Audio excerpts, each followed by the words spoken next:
I'm Brittany Lewis with Forbes Breaking News. Karine Jean-Pierre held her first press briefing as White House press secretary on Monday. She made history as the first black woman and first openly LGBTQ person told that title. She started the briefing by remembering the 10 people who were killed in Saturday's racially motivated shooting in Buffalo. Here's more from the press briefing.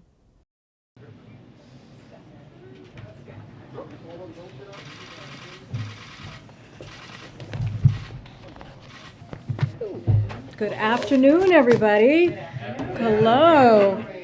I know that was a long 2 minutes. I apologize. Okay, let's get started. So before we start the briefing, I want to take a moment to recognize the lives lost and forever changed in Buffalo. Former Buffalo Police Lieutenant Aaron Salter, 55, is a hero. A security guard who engaged the suspect to save lives and was killed in the process. Ruth Whitfield, 86, was mother of Buffalo's retired fire commissioner, Garnell W. Whitfield. Ruth was the rock of the family, devoting her life to taking care of her 4 children and husband. Ruth was visiting the former commissioner's father in a nursing home as she did each day, and she stopped at the supermarket to buy some groceries. Catherine Massey, 72, was a well-known community figure who wrote for her local newspapers, assisted in elections, and dressed up in costume as Mr. Broccoli to teach local school children to eat right. Pearl Young, 77, was a substitute teacher and a true pillar in the community who volunteered at a church food pantry every Saturday. Hayward Patterson, 68, a driver and church volunteer. Hayward worked as a driver who gave rides to residents to and from the grocery store and would help with their groceries when he was killed. Celestine Cheney, 65, a grandmother to 6. Celestine had been visiting her sister, and they went to the supermarket because she wanted to get strawberries to make shortcakes, which she loved. Celestine prized her role as a grandmother, survived cancer, and was a regular churchgoer. Robert Drury, 32, a resident of the Syracuse area. She was at the supermarket to get food for dinner while in town visiting her brother. She always was the center of attention and made whole rooms smile and laugh, her sister said. Geraldine Talley, 62, was doing her regular grocery shopping with her fiancé on Saturday when she was shot and killed. According to her niece, Lakeisha Chapman, she was the person who always put our family reunion together and mother of 2 beautiful children. Andra McNeil, 53. Andra was going to the supermarket to get a birthday cake who used to check in on everyone. Margus D. Morrison, 52. Margus was a father of 3 and a Buffalo resident. We recognize their lives today and those lost affected by gun violence this weekend in Houston, in Southern California, Milwaukee, and communities across the country. And we honor the bravery of those in law enforcement who responded quickly and with professionalism in Buffalo and who risk their lives every day to protect and serve their communities. Tomorrow, as you all know, the President and the First Lady will travel to Buffalo to meet with families of the victims, first responders, and community leaders. They will comfort the families of the 10 people whose lives were senselessly taken in this horrific shooting, and they will express gratitude for the bravery of members of law enforcement and other first responders who took immediate action to try to protect and save lives. Couple more toppers for you here, items for at the top. In just under an hour, the President will host Prime Minister of Greece and a senior delegation, including their Minister for Foreign Affairs and Minister of National Defense, for a bilateral meeting. The 2 leaders will discuss the U.S.-Greece bilateral relationship, which both our governments agree is at a historical high point. The President and the Prime Minister will discuss our defense partnership, efforts to bolster energy energy security while also combating climate change, our shared commitment to democratic values and efforts to provide Ukraine with the support it needs to defend itself. The two leaders will also discuss ways to further expand the bilateral trade relationship and U.S. investment in Greece, where several U.S. tech and renewable energy companies have made significant investments. The President and the First Lady, Jill Biden, will then host the Prime Minister and his wife for a reception honoring the conclusion of Greece's bicentennial year of March 25th.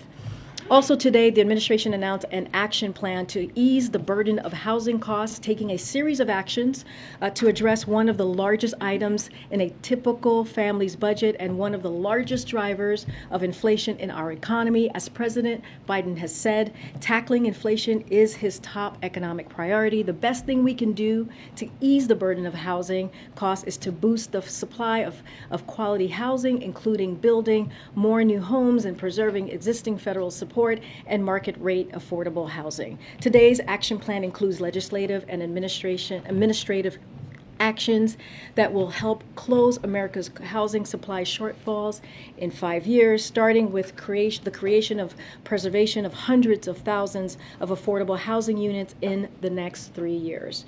This is the most comprehensive all-of-government effort to close the housing supply shortfall in history, when aligned with other policies that the President has proposed to reduce housing costs and ensure affordability, such as rental assistance and down payment assistance. Closing the gap will mean more affordable rents and more attainable home ownerships for Americans in every community. Also today, we have a lot.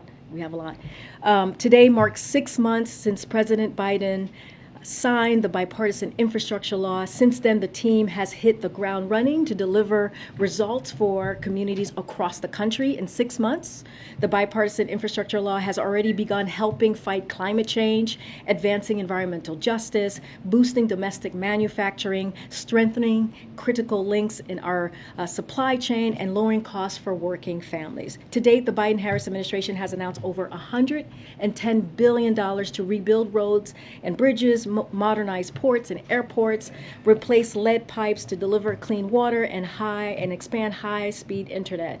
This includes funding for over 4,300 specific projects touching over 3,200 communities across all 50 states, D.C. and Puerto Rico as well. 53 states and territories have appointed state infrastructure coordinators, responding to the call from Infrastructure Coordinator Landrieu to appoint an individual to coordinate efforts in a state along with serving as a single point of contact for the White House infrastructure implementation team. The President, Vice President, and Cabinet have traveled on more than 125 trips to over 40 states, as well as D.C. and Puerto Rico, to demonstrate how the President is delivering on this once-in-a-generation opportunity. The last thing I promise, and then we'll go to your questions. But before I do that, I just want to say a few words about how honored I am to be here with all of you today in this role, in this room, standing behind this podium. I am obviously acutely aware that my presence at this podium represents a few firsts. I am a Black, gay, immigrant woman, the first of all three of those to hold this position. I would not be here today if it were not for generations of barrier-breaking people before me. I stand on their shoulders. If it were not for generations of barrier-breaking people before me, I would not be here. But I benefit from their sacrifices. I have learned from their excellence, and I am forever grateful to them. Representation does matter. You hear us say this often in this administration, and no one understands this better than President Biden, which is why his administration is not only the most diverse in history, it is filled with barrier-breaking women and men, from the vice president to the cabinet secretaries, to his Supreme Court nominee, to senior staff throughout this administration. When I did my first briefing as principal deputy press secretary last year, almost a year ago, I said at this podium that this podium, this room, this building belong to the American people. We work for them, It's not about me, it's about them. It was true then, and it is very true indeed today. On Jen's first briefing, she made clear that the president's and her priority was to bring truth and transparency back to this briefing room. Jen did a great job at that, and I will work every day to continue to ensure we are meeting the president's high expectation of truth, honesty, and transparency. I also have tremendous respect for the work that you all do, which I know it's not easy. The press plays a vital role in our democracy, and we need a strong and independent press now more than ever. We might not see eye to eye here in this room all the time, which is okay. That give and take is so incredibly healthy, and it's a part of our democracy. And I look forward to engaging with all of you on that. With that, please kick us off. Thanks, Karine, and congratulations. While you've been here before, it's your first assistant press secretary, so in that vein, I just want to ask you, do you view your primary role here as speaking for the president and promoting his interests, or are you commit to providing the unvarnished truth to the American people so that they know what their government's doing on their behalf? I actually think that's hand in hand. I don't think there is any separation to that. As I said at the end of my opening here, the president believes in truth and transparency. That's what he expects from us. Clearly, we are here to talk about his platform and what he is doing to deliver for the American people. But he wants to make sure we're doing this in a transparent way, in a truthful way, in an honest way. I know the pool has to gather at 3:30 for the event. I'm hoping you might be able to stay here and take questions for us. Absolutely. And then on a substantive note, this weekend's attack in Buffalo, the shooter's professed ideology echoed in some ways the hateful rhetoric espoused by the Charlottesville white supremacist protesters almost 5 years ago that motivated the president to run for this office back then, as he's often talked about. What more does the president believe he has to do and the country has to do to combat that sort of hatred? So let me just say, we still need to learn more about the motivation for the shooting as law enforcement does their work. But we don't need anything else to state a clear moral truth, right? Which is a racially motivated hate crime is abhorrent to the very fabric of this nation. Hate must not have a safe harbor. This is something that the president says very often, especially in these horrific incidents that we have seen time and time again. We must do everything in our power to end hate-fueled domestic terrorism, and we must reject hatred and extremism ideologies that seek to divide Americans whenever we find it in our society. It is antithetical to who we are as a country, and it fuels violence as well. Thanks, Karine. Congratulations also. In that vein, there's polling that shows 1 in 3 Americans believe in some element of replacement theory. You just spoke in very broad brushstrokes there. Are there specifics that this White House is willing to do, willing to take in order to stop this form of thinking from further seeping out of the fringe and into the mainstream? So, we're going to continue to call this out. As we have talked about many times, the president at every chance he's had when we've seen a violent attack like this that is, as we say, with hatred and racially motivated, he calls it out and calls it what it is.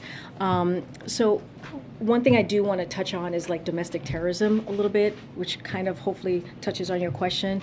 We have been working to implement the government-wide national strategy to counter domestic terrorism, which President Biden directed his national security team to develop on his first full day in office, recognizing that that has evolved into the most urgent terrorism threat the United States faces today.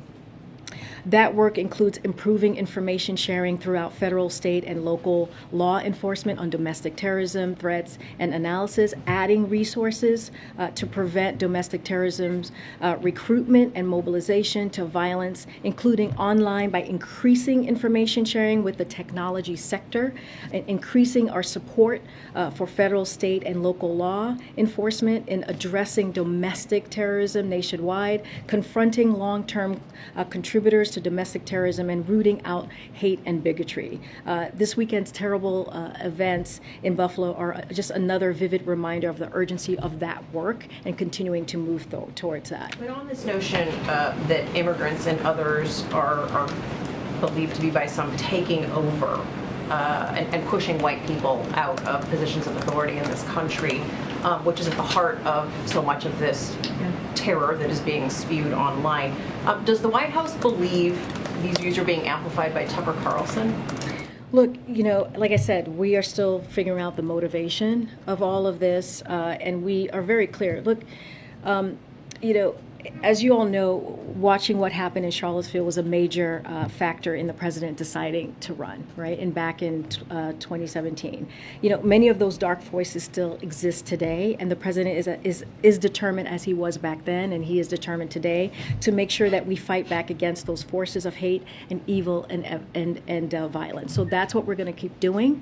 That's what we're going to continue to call out. But we reject hatred and extremism ideologies. But just in the interest, I apologize, in the interest of time, I know you've got to go, but are there elected officials that this administration views as threatening in this way? Yeah, what we're going to continue to do. Any one person, right? Doesn't matter who they are, who spews this type of hate, hatred. We're going to call out. We're going to condemn that. I'm not going to speak or call out any individual names. I'm saying that this is something that we need to call out. And so this is what the president has been doing and will continue to do that. You saw him say that in his statement over the weekend, and that's, now he's going to go to Buffalo and visit with the victims that were affected by this violence that we saw on Saturday. Go ahead, Jay. Thanks for bringing it. Congratulations. Thank you. President Putin said today that Russia has no objections to Finland and Sweden joining NATO, which seems to be a shift in policy for them. What is the White House's reaction to that? And can you give us an update on U.S. efforts to help bridge the gap between Turkey and Finland and Sweden? So on the Turkey part, I'll take that first. I know that there was a question about how they were feeling or what the Turkish government said about Finland and Sweden. The Secretary spoke to this again, as I just said yesterday, during his press conference in Berlin, a meeting with his counterparts in NATO. And so what he said is we are confident we will reach consensus as an alliance on an entry process should they decide to apply. That was what Secretary Blinken said yesterday. I cannot speak for the Kremlin. This is we believe we believe in NATO's open door policies and the right of each country to decide its own future, foreign policy and security arrangements. That's what we believe, and so we welcome the recent statements from governments of Finland and Sweden on their intention to seek NATO membership. We will strongly support these applications when they are formally presented in Brussels. Both Finland and Sweden are close and valued defense partners of the United States and of NATO. Secondly, when and why did the president decide to have additional troops sent to Somalia? Yeah, I know that was just announced, I believe earlier today. So the president has approved a request from the Secretary of Defense to reestablish a persistent U.S. military presence in Somalia to enable a more effective fight against al-Shabaab, which has increased in strength and poses a heightened threat. This is a repositioning of forces already in theater who have traveled in and out of Somalia on an episodic basis since the previous administration made the decision to withdraw. That was back in January 2021, as you might recall. As we've emphasized throughout his administration, we're approaching counterterrorism in a manner tailored to the particular terrorist threats that we see emerging from particular countries. Today in Somalia, we face Al-Qaeda's largest and wealthiest global affiliate and one that holds substantial territorial safe haven. The decision to reintroduce a small but persistent presence was made first and foremost to maximize the safety and effectiveness of our force and enable them to provide better support of our partners. Additionally, our partners can benefit from our more consistent support and engagement in addressing the threat posed by al-Shabaab by having a small but persistent U.S. military presence. And while there is risk, it is manageable. That's the way that we are seeing this approach. DoD is working to elevate local conditions, including those following the Somalia presidential election yesterday, and is engaging partners in the region, including the Somali government, to determine the best way forward. Thanks, Karine. Two questions for you. Sure. One, there are some elected officials and media figures who are publicly espousing xenophobic, racist, and extremist views that may be helping to spread white nationalism. You just told my colleague here that you don't want to call out any names. Why don't you want to do that? Does that come from the president himself? No, I think because it doesn't matter who it is. If a person espouses hatred, we need to call that out. I'm not going to get into a back and forth on names and who said what. We're just saying if someone does that, if there's an individual that is espousing hate, xenophobia, has just white supremacy type of extremism, we need to call that out. And this president has done that. He's done that at every unfortunate violent event that we have seen. As we know, Charlottesville, as I just mentioned, was the reason that he decided to jump into this election back in 2019. Can we just explain for people who are watching? Yep. For folks who are watching, Pool is departing. The president is getting ready to have his event. No, it's okay. I mean, that would be a great first day. One for the books. The press gets up and walks away. But they did. The president is much more important than I am, for sure. Those of us who stayed will be rewarded, correct? I mean, I will. You guys all deserve rewards. How about that? Go ahead, Nancy. I'm so sorry. I'm sorry, MJ. I'm so sorry. Go ahead. On a separate topic, the president told my colleague Jeremy Diamond on Friday, when he asked if the administration should have acted sooner on baby formula shortage, if we'd been better mind readers, I guess we could have.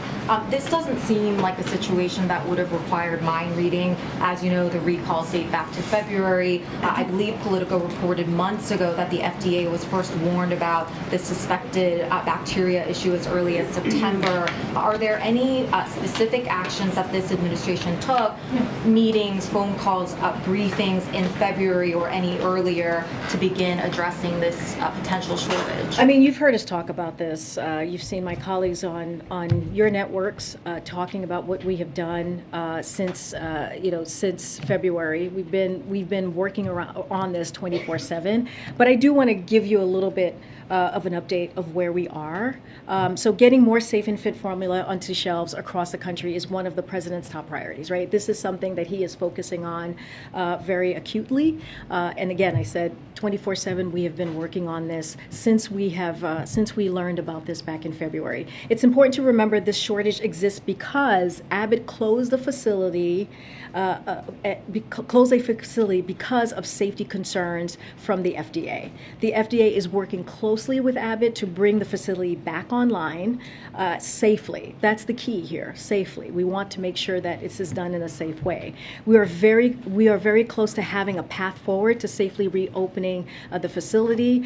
You can expect an announcement from FDA later today on that will go into more details. We're also moving as quickly as possible to safely bring in additional product from other countries as soon as today as well. We will be able to make an announcement on the expedited process to bring additional safe conduct product to the American store shelves. And throughout the weekend, we've been working closely with manufacturers and retailers to identify transportation and logistical needs to increase the amount and spread of FDA-approved formula being shipped into the country and ensure that formula is quickly moving from factories to retailers. The president understands, he gets this. He gets how stressful it is for parents trying to feed their children, which is why we're leaving no stone unturned to make more safe formula available. If parents need help finding formula, I encourage them to consult their pediatrician or visit hhs.gov/formula. But we have been working on this from February. Our administration has been. We were just curious whether there are specific meetings, briefings, phone calls that you could point us to. I don't have anything specific for you to point to. I'm happy to go back and get that. Make sure that we are fully transparent on what we've been doing. But this is an important priority, a top priority for the president. His team has been working overtime to make sure that we get formula back on the shelves, and we want to do this in a safe way. And again, we cannot forget how we got here. Abbott closed the facility because of safety concerns from the FDA. The FDA wanted to make sure that formula was going out in a safe way, and that is the job of the FDA, and that is the job of this administration as well. And just very quickly on Abbott, Secretary Becerra said today in terms of when things would be back to normal that Abbott is the one that can tell you the timeline. We don't run their plants. Do you know if anyone from the federal government is currently at the plant or has visited the plant to get a sense of where things stand? I don't have any information about if anyone's on the plant. I can go back to our team and figure that out more specifically, but what I can say is there are a lot of dates floating around out there, but at the end of the day, the infant formula market is tight because the Michigan Abbott facility is offline currently, which is what we're trying to do. This is the announcement that you guys will hear from FDA later today on how we're helping them to do that. We're taking a range of steps to get more supply onto shelves from domestic and international locations and offering a suite of resources to move supply onto the market. As the Secretary said, Abbott can't speak on it to an exact timeline for reopening, but FDA is and will be prepared to effectively and quickly certify moving out safe products onto shelf as it is obligated to. And so that is going to be our focus. FDA is going to work closely with Abbott and make sure that we get them running again. Go ahead, Nancy. Thanks, Karine. Congratulations. Thank you, Nancy. When you talk about importing more product imminently, what is the criteria going to be for which formula can be imported? Will the administration allow formula that was not produced in FDA-approved factories overseas to be imported, or European brands, for example, that aren't currently sold in the U.S.? Okay. So as Dr. Califf was on various networks today, the FDA have said that it will release guidance as soon as today on how major formula manufacturers can bring in product that is not currently being produced for the U.S. market, as you're alluding to there, Nancy, and to your question. Companies will need to apply with the FDA, and FDA is prepared to review applications quickly and respond to them rapidly. FDA will prioritize review of applications that are most likely to be successful and will get the most formula to U.S. shelves as quickly as possible. All companies will meet the FDA's gold standard for quality control, and only safe products will come to America's shelves, as the FDA commissioner said and explained in detail this morning. At the White House, our role, what we'll be doing is we will have alerted embassies, retailers, and manufacturers to identify potential companies that would make use of the new FDA importation process. Once FDA has finalized its rules, we will be ready to provide information to the public on using the new system quickly and safely and bring new supply to the market. And New York Senator Kirsten Gillibrand says the president should be invoking the Defense Production Act to increase supply more quickly. Is the president still considering that? And if not, why not? I mean, we're pretty much where we were before on the DPA. We're leaving no stone unturned, and every option is on the table, as we have been saying for the past several days. I have no update on the DPA and where we are, but what we're taking action is to make more supplies available as soon as possible, as you've been hearing me say.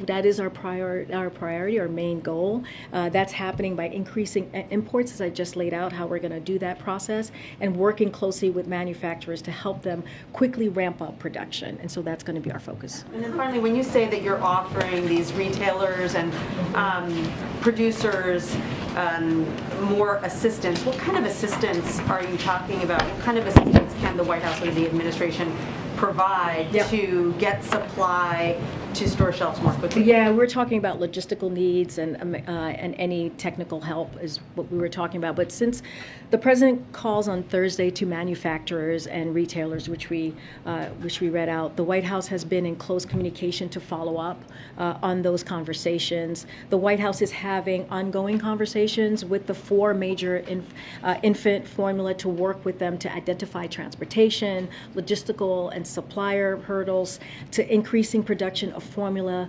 at their U.S. and FDA-approved facilities, to expand the amount and speed of FDA-approved formula being shipped into the country, and ensure that formula is quickly moving to retailers from factories. We are also in ongoing communications as we talk about retailers here as well with Target and Amazon and Walmart and other leading retailers for baby formula to identify parts of the country that may be at risk of critically low supply of infant formula, and have offered to work with manufacturers and retailers to bring more formula to those parts of the country, including the U.S. government transportation and logistical support. Last, we are also contacting suppliers to infant formula manufacturers to inform them that their materials are critical for boosting U.S. infant formula production, and they should prioritize their production and delivery. So essentially, in short, we want them to know we're standing ready to provide the resources or support needed to move safely to get this to the shelves as soon as possible. Go ahead. Yeah, COVID cases are up 61% in the last 2 weeks. Hospitalizations are up almost 25%. Is the White House concerned that the pandemic has not moved on from us? I mean, look, Dr. Jha was here not too long ago. I think he very, very early in his tenure, he stopped by and answered all of your questions, and he said this is tricky, right, when it comes to COVID. And the thing that we have to remember, and we keep saying from here, is that people have to get vaccinated. They have to get boosted.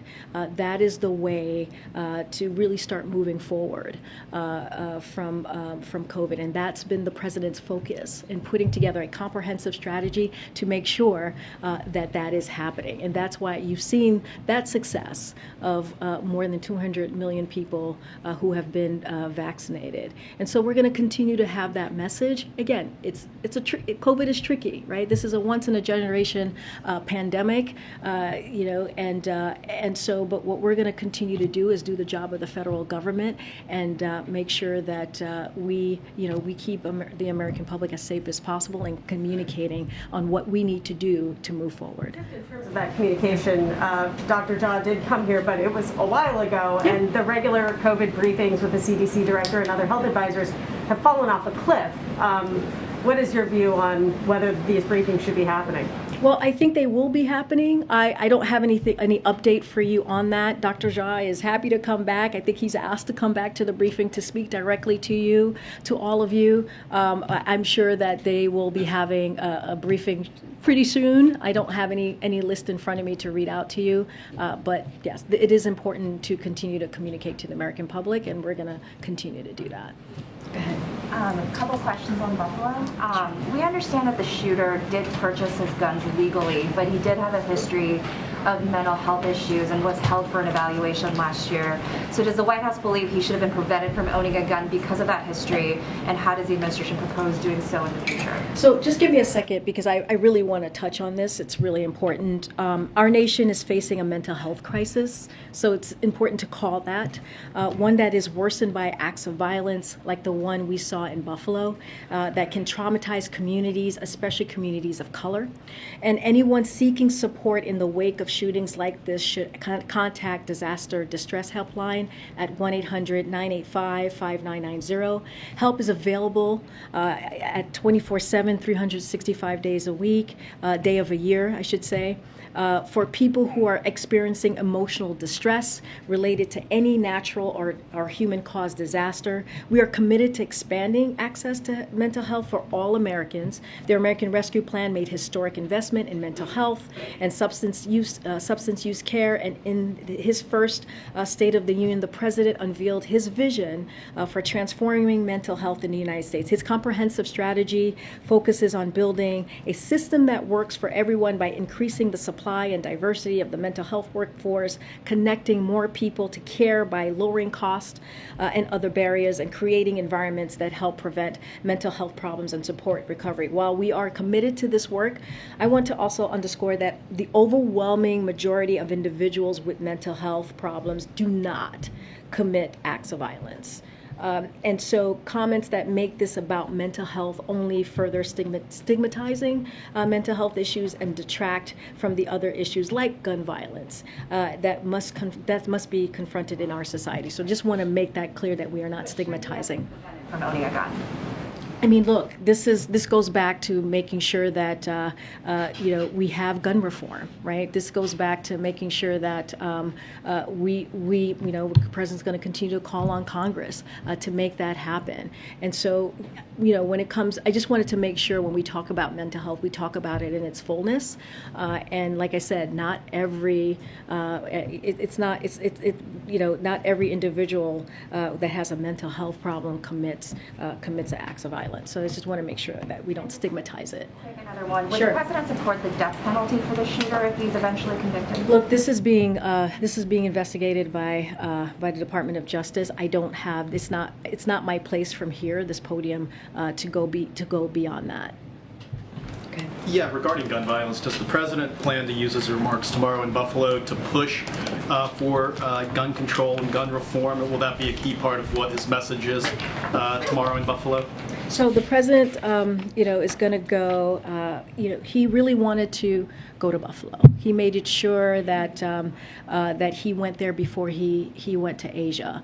He wants to go there and comfort the people who went through this violence on Saturday, and wanted to offer some comfort and listen to them, talk to them, see how they're doing. And so that is going to be his priority with the First Lady. I don't want to get ahead of what he's going to say. I will let the president speak for himself when we get there tomorrow. Use this moment, though, to call on Congress to pass gun reform measures, or is there recognition that that's just not something that's possible right now in Congress? He's obviously pushed for these things here in the past during his first term in office. No, I think the president, as he's done for this past year, is going to continue to call for gun reform. That is not going to, that's not going to change. That is something that he has done this past year. Every time we have heard of this gun violence, our country is facing an epidemic on gun violence that is costing lives every day. We saw that in Buffalo, as we're talking about, and in examples every day that might not make the news, but tear up families and communities. This is a top priority for the president, and it's been throughout his career. I do want to say that what we saw in the country this weekend are an urgent reminder of how important it is to have confirmed leadership at AFT.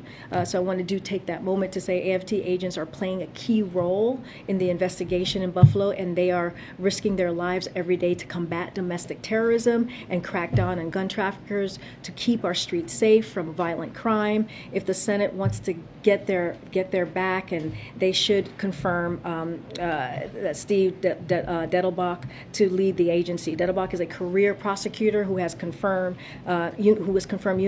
unanimously last time he was before the Senate. He was the support of former federal prosecution. He has the support of former prosecutors from both parties, including the team that prosecuted the deadly Oklahoma City bombing, domestic terrorism case. He has the backing of major law enforcement groups, including one that represents many of the rank and file ATF agents he's going to lead as ATF director. So that is something that is really important, that we make sure that we get that done, and we're calling on Congress to do that. Thank you. Karine, Congratulations. It's nice to see you up there. Thank you. The president's Twitter account posted the other day, you want to bring down inflation, let's make sure the wealthiest corporations pay their fair share. How does raising taxes on corporations reduce inflation? So, are you talking about a specific tweet? He tweeted, you want to bring down inflation, let's make sure the wealthiest corporations pay their fair share.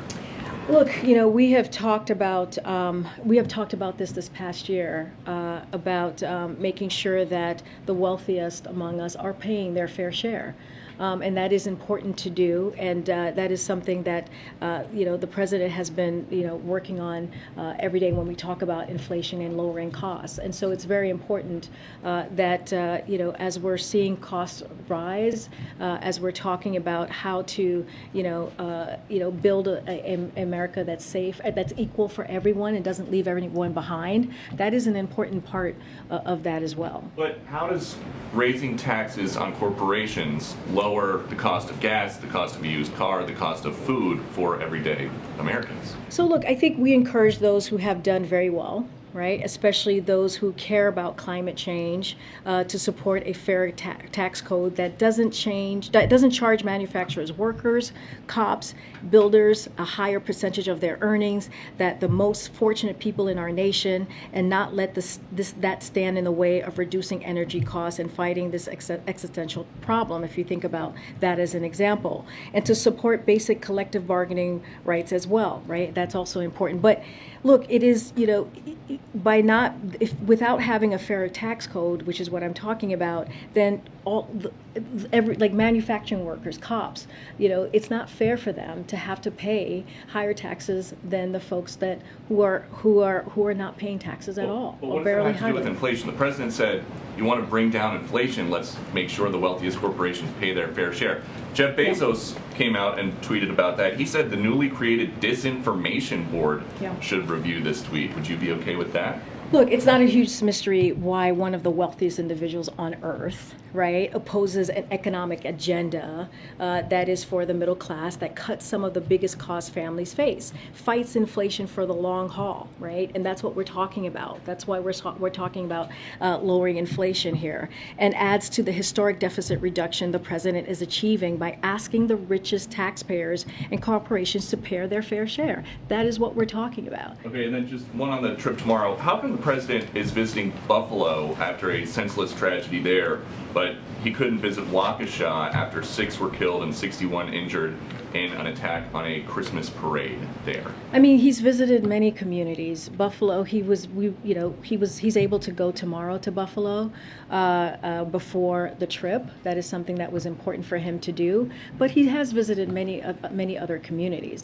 Buffalo is not the first community, sadly, that he has to go up to because of a violent attack. So, that's not the first one. So he's been to many others, sadly. You outlined some steps that the administration is taking related to baby formula. Yeah. Do you have any sense of the timeline for the imports that the FDA is considering? Obviously, for parents, this is a hour-by-hour, day-by-day concern. And is the president expressing any worry about how quickly this can be resolved, since parents are dealing with this on an urgent basis? Yeah, like I said, this is incredibly important to the president. We want this to happen as soon as possible, as quickly as possible. That is why we're working with manufacturers and retailers, as I just laid out.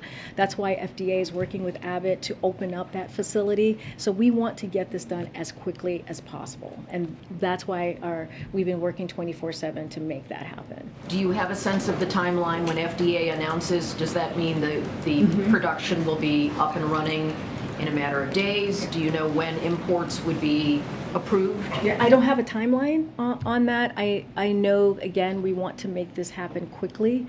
FDA, again, is going to be working with the Abbott facility. They're going to have an announcement later on how that's going to happen. They're going to work closely with them to make sure that we do it as quickly as possible. We know how urgent and important this is to parents who need to make sure that they have safe formula for their babies and infants. To the back. Go ahead. Thank you, Karine.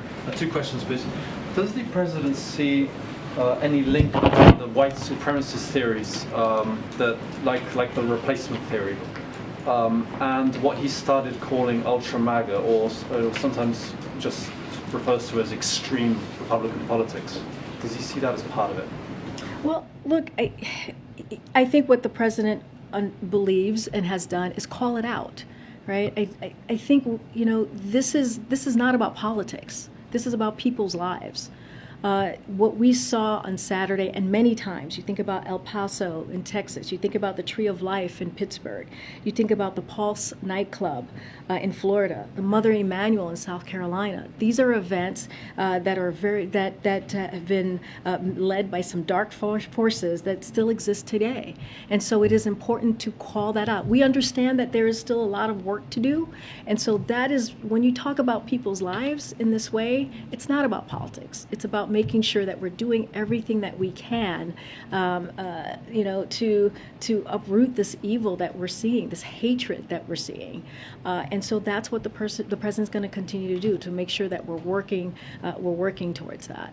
But when he talks about ultra MAGA, as he started to a lot, would he include that in the bundle of what he considers ultra MAGA?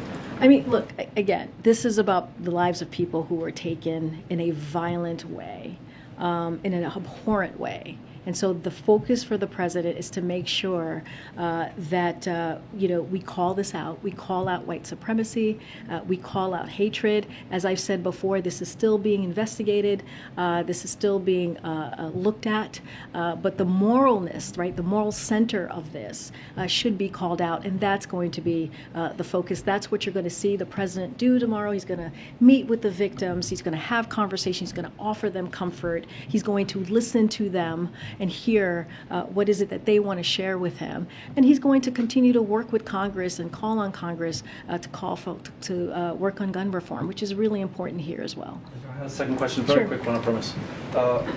Is there any updates on whether Cuba, Nicaragua, Venezuela will be invited to the Americas Summit? And generally, when are you going to be announcing invitations? So I don't have any update for you on that, on invitations or when we're going to announce invitations or who's been invited. As soon as we have that, we'll promise to share. Okay, go ahead.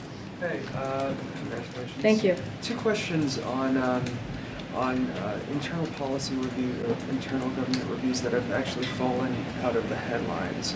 The first is on the investigation of Border Patrol agents that in the, I guess, September of last year, who were there for the Del Rio arrival of thousands of Haitian migrants. It's been 8 months at this point, and we don't have a conclusion of that review. The president had wanted accountability. He demanded it at the time. Secretary Mayorkas said that there would be a conclusion to that review within weeks. So why is it taking so long, and is there any urgency given the fact that the administration is now preparing for the arrival of potentially new surges on migrants? No, it's a very good question. I don't have an update on that. Department of Homeland Security, that's where you mentioned Secretary Mayorkas, that's where that review sits. And as soon as we have an update, I promise to share that, or they will share that. That would not come from here. I just don't have an update. But I understand the question. The second review that hasn't concluded, it appears. The administration said that after the terrorist attack in Fort Worth at a synagogue, they were going to review how an individual who was a British-born citizen who had been on a watch list 10 years prior somehow was able to enter the United States, and that they were going to look at lessons learned. You mentioned how there are increased threats of foreign-born terrorism as well as domestic foreign terrorism. Where is that review? What lessons have been learned, and is that a priority for you? So I don't have an update on that. I will have to check in with our team to see if we have something to share on that particular review, and so I'll do that. I'll check in with the team, and you should reach out to us afterwards and see what we can do. Okay. Hey, Jen. Two on the economy. China's industrial output and consumer spending came in at their worst levels since the pandemic began. Are you worried that this will cause a global recession, including here? Can you say that again? What came back? China's industrial output, which of course has an impact on the global economy and the U.S. economy, came in at the worst levels since the pandemic began, and I'm wondering if you're worried about a global recession. So, the one thing I can tell you is that I know that there's always a question about the economic strategy around China. I can give you that update. I have not seen that specific data that you're speaking of, but the United States has strong economic and trade ties in the Indo-Pacific, but we agree it is essential for us to step up economically in the region and to do it fast. We need a new model of economic engagement and trade. As we're talking about that region specifically, the past couple of years have highlighted real gaps in global economy, like vulnerable supply chains and corruption and tax havens and lack of innovation and creativity holding us back. The old models did nothing to address these issues that underpin our growth, and will define the coming decades and our ability to deliver for our people. That's why we're working intensely on developing an Indo-Pacific economic framework. We've gotten a lot of interest from countries in the region. We've also spent months engaging Congress and labor. So as it relates to our economic framework, it's going to focus on building agreements with Indo-Pacific partners, and one developing a modern digital economy, including opening the door for small and medium businesses, reducing supply chain vulnerabilities, and diversifying our supply chains to drive investment that will create good jobs for people at home and in Indo-Pacific. 3, treating climate change like the economy issue it is by investing together in the green economy, and also building a fairer economy with tax and anti-corruption practices that level in the playing field, not just for workers, but also for businesses too. And that's kind of our economic strategy in the region. That particular data I have not seen yet, so I would need to check in with our team. And then one more overall on the economy. The dollar is very strong right now, and all indications are that it's damaging the domestic and global economy. And I'm wondering if you share that view, and if it's time for the Biden administration to address this.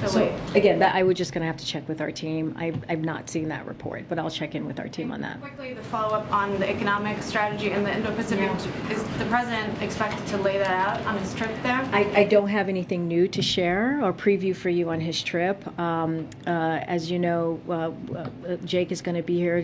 Jake Sullivan, National Security Advisor, the President's National Security Advisor, is going to be here on Wednesday, and he'll talk more and give a little bit more depth on what's happening, what we're going to be doing, the messaging and the goals in Asia. We'll also have calls. As you know, we tend to do these background calls leading up to the trip, and those background calls will give you a little bit more information on Indo-Pacific, what the goals and what we're delivering. I don't have anything specific on that. Go ahead, Stephen. Probably a good question for Jake, but I'll ask you because it's timely. Yeah. Does the White House have a response to the India move over the weekend to block wheat exports? I don't have an update. I don't have anything for you on that. Yeah. Karine, yes. On the several civil rights groups are calling for a forum, a summit on hate crimes. Is that something you all are considering? Yeah, we've heard of this of the summit. I don't have anything for you to preview or to confirm on if we're going to have that summit here at the White House. Clearly, we're constantly talking to organizations and leaders in the communities and having constant dialogue, but I just don't have anything new on that. This morning, the Supreme Court ruled against a man who immigrated from India, and they ruled that he was deportable essentially because he checked the wrong box on the driver's license application. Is that a case that the Biden administration might try and intervene on, or what do you think of that decision? My guess is it's going to go to, that would be a Department of Justice to decide, not for us to decide on, and so I would refer you to DOJ. Go ahead. Thank you, and congratulations. I was hoping you could offer a little more of an explanation about something you said earlier, where you said that though you did not want to call out by name individuals who had been espousing racist theories that could be fueling violence. I guess my question is, why not? Particularly if they're individuals who have very large platforms and theoretically carry a lot of influence. This would be people accused of doing so include the number 3 Republican in the House and the host of the number 1 cable news show on television. Why not call them out by name? I mean, look, what we saw on Saturday was devastating and horrific. it is what we want to do is making sure that we send a very clear message that hate must have no safe harbor. And we must do everything in our power to end hate-fueled domestic terrorism. And we must reject hatred and extreme ideologies that seek to divide Americans wherever we find it in society. It is antithetical to who we are as a country. And that is what we want to make sure that we're doing. It doesn't matter who it is. This is something like morally, the moral truth of this is that it is a racial motivated hate crime and it's abhorrent, and so that's what we need to call out. It doesn't matter who that is, and that's what we're trying to make clear here. We're not going to get into politics here about this. We want to make sure that we're calling out what we're seeing. These are people's lives. At the top of this of the briefing, I talked about 10 people. 10 people who are doing what many of us might be doing on a Saturday, is going shopping. I know I go to the supermarket with my 7-year-old very often. If it's not on a Saturday, it's on a Sunday before the week starts to get what we need for the week. I mean, this is what happened to everyday people from 20 years old to 86 years old. That's what we saw on Saturday. And so we need to call that out and do everything that we can to really deal with this issue. And we know we have a lot of work to do. But it matters to some, right? It does matter to some people who it is that's calling it out. And when you don't call out the individual, they feel as if you're backing away from the issue. No, but we're not. That's to the point. No, we're not backing. How are we backing away from the issue? Because you won't name who it is. But here's the thing. We're calling out what is happening. We're going to the heart of the issue, the hatred of the issue. Why? But I guess my point is, this is a president, right, who decided to run because of what he saw in Charlottesville, right? And he talked about the soul of the nation. And it was something that propelled him to jump into the 2020 primary because of what this showed, because it was, again, against who we are as a country, as he believed it to be. And so, it is something that is important to remember, and this is a president that calls it out every time we see this horrific violence.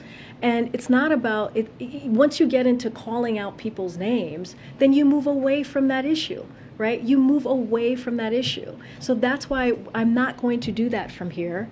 I'm going to focus on, as I did when I started, the 10 lives that were murdered, everyday people doing everyday things, and that is why the president's going to Buffalo tomorrow. Go ahead, April. Karine, first of all, congratulations. Two polar opposite questions. One, I know. Oh boy. One on the issue Saturday, but I'm going to take it in another vein that you just mentioned. Yeah. The president ran on the issue of the soul of this nation. Yeah. Charlottesville.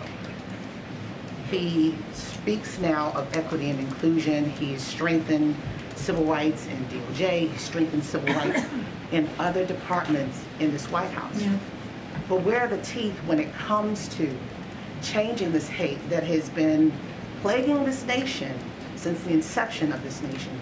Where's the teeth that the president, people are expecting when it comes to these issues? And on the summit issue, is the White House looking at what Bill Clinton did? The precedent of having the race initiative. We've got people from all walks of life together to discuss issues of race, the browning of America. Is the president looking at that as well? And then I have another question. Oh, okay. Okay, stop. Okay. This is a president that has been very clear about race in this country, right? When he walked in, he talked about the multiple crises that were facing us as a country.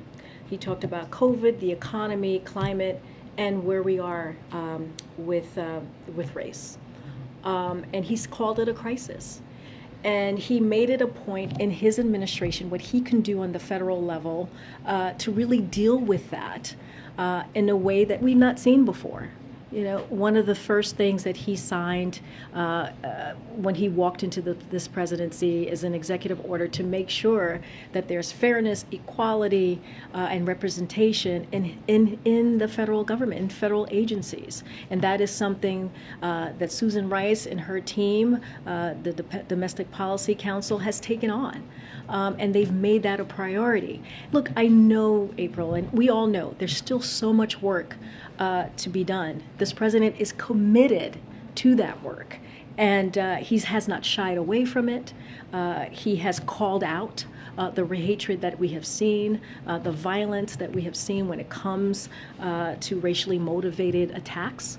He's been very, very clear on that. Is there more work to be done? Absolutely. Is the team here looking to see what else we can do? Absolutely. And so we're just going to continue to do that work. But I do want to say, tomorrow, the president wants to go to a community. He wants to grieve with them. And he wants to send a message to the entire country that we stand behind them and with them. And that is so important as well as a president. He will try to bring some comfort to the community, particularly to those who lost loved ones. And, we hear him discuss some of things he said Saturday about the hate must have no safe harbor. You heard me say that. It's probably the third time I've said this in this briefing. And it really does. It doesn't in this country. And so any racially motivated hate crime is abhorrent to the very fabric of this nation. And so that's what you're going to see him do. And that is going to be the focus tomorrow. And the second other opposite question. You're making history. No. Yeah. On so many levels. So many communities are so proud of you. We're hearing it on social media everywhere. You're the first. What does that mean for the broader community, particularly Washington? White male dominated still, even though we had the first black president. The broader society that is majority does not look like you. No. What does this say? Because it's not window dressing.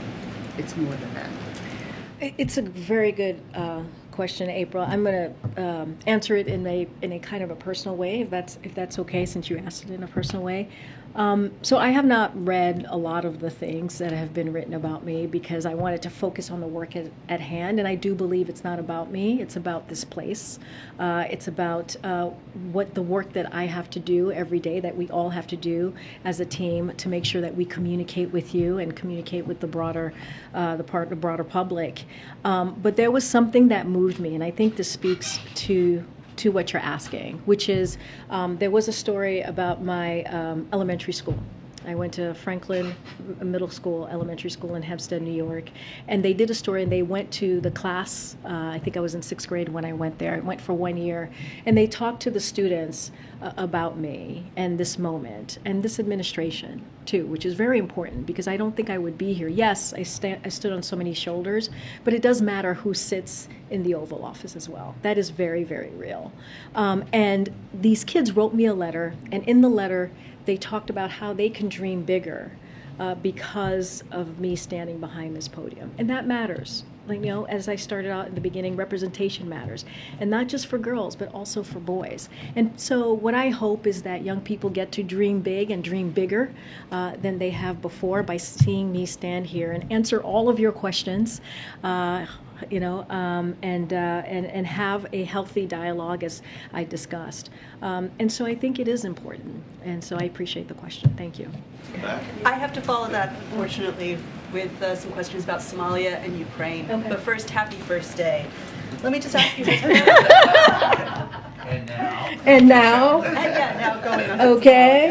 All right. It's a bit of a hard left, sorry. No, it's okay. That's what this is all about. It's okay. It's okay. Has President Biden spoken to Somalia's new leader? Did he or does he plan to congratulate him? And has there been any leader-to-leader discussion about the new troop deployment? Okay, so I'll say this, and I think I said earlier that having making sure that we're engaging with partners in the region, including the Somali government. So I did say that about the announcement about what you're asking me here. But on the election, I want to get back to that. We congratulate the Somali people and their new president, who was sworn in last evening. As you know, Somalia now has an opportunity to focus on the political, economic, and security reforms necessary to advance the interests of the people of Somalia. We encourage their new president and all the Somalia's leaders to prioritize strengthening democratic governance and institutions, developing security forces to defeat terrorism, enacting economic reforms, and facilitating the delivery of humanitarian aid to the millions of Somalis suffering from devastating drought. We look forward to the timely formation of a new government and to partnering with Somalia's leaders to achieve our shared goal to a peaceful, democratic, and prosperous Somalia. Move on to Ukraine. So have the two presidents spoken yet? I don't have a conversation or a call to preview for you. The president said he wants to go to Ukraine for a visit. Any movement on that issue? I know that, to your point, he wants to visit Ukraine clearly in the future, but there's no plans to go at all at this time, I should say. He sent Secretary Blinken and Secretary Austin to Kiev to demonstrate our unwavering commitment to Ukraine, and the First Lady, as you all know, went for Mother's Day to send an important message that the American people stand with the people of Ukraine. You know, the president, as you guys know, because we've read out some of these calls, speaks to President Zelensky and leaders around the world regularly as we organize the world's response to Russia's invasion. Thank you, Karine. Oh, okay. Thank you so much, guys. I'll see you on Wednesday. Hopefully I'll see some folks in Buffalo, and we'll do this again. Thank you all. Thank you. Thank you, everybody. All right. Thanks, guys.